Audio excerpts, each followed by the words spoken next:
Ерөнхийлөгч, ерөнхий сайд, улс төрчид биднийг байгаль орчныг хамгаалахыг уриалдаг.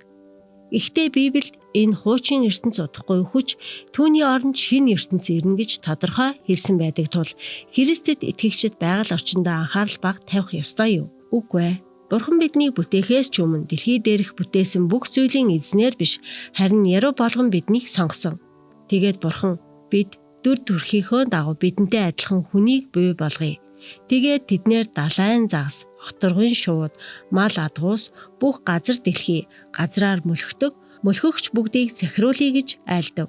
Бидний хариуцлагад өөрсдийн бие махбодоо халамжлах, Бурханы бидэнд даатгсан бүх нөөцийг түүн дотор цаг хугацаа, эрдэнэс, эргэн тойрон дахь ертөнцийг удирдах зэрэг орно. Бүтээгчийн хурууны хийгээр тэмдэглэгдсэн байгаль орчин нь түүний агуу байдал, сүр хүчийг тусгадаг. Хэдийгээр дэлхий ялзарч байгаа буюу бид хамгаалж чадахгүй байгаа ч гэсэн энэ бүхэн түүний хайрын хамгийн үзэсгэлэнтэй илэрхийлэл хэвээр байгаа.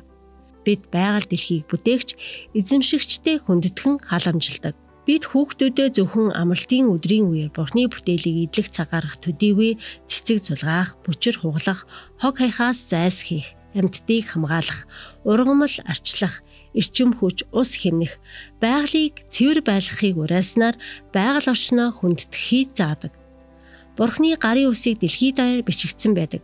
11 болон амлалтын өргөлөө буцааж өгөх нь Бурхан бүх зүйлийг бүтээгч, эзэмшигч, хангагч гэдэгт итгэх итгэлийг маань дахин нотолж байгаа юм. Энэ нь мөн түүний бидэнд өгсөн үүргийг хүлээн зөвшөөрч байгааг харуулдаг. Бид байгаль ертөнцийг оролцуулан түүний бэлгүүдийн ухаалаг, итгэлтэй хамгаалагчид байх хэрэгтэй. Бид 11 болон амлалтын өргөлөө өргөх үедээ өөрсдийн хүслийн адагт харин Бурханы нэгт тавьцгаая.